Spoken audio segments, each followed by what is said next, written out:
কয়েক হাজার তৃণমূল কর্মীর উপস্থিতিতে ময়ূরেশ্বরের কোটাসুরে ধিক্কার মিছিলের আয়োজন করল ময়ূরেশ্বরের ব্লক তৃণমূল কংগ্রেস সভাপতি।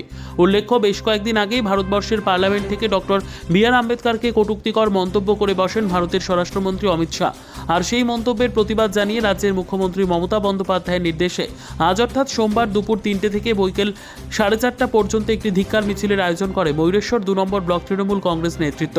আর সেখানে উপস্থিত ছিলেন ময়ূরেশ্বর 2 নম্বর ব্লক তৃণমূল কংগ্রেস সভাপতি প্রমোদ রায় সহ ময়ূরেশ্বর 2 নম্বর ব্লক এলাকার কয়েক হাজার তৃণমূল কর্মীর সমর্থক।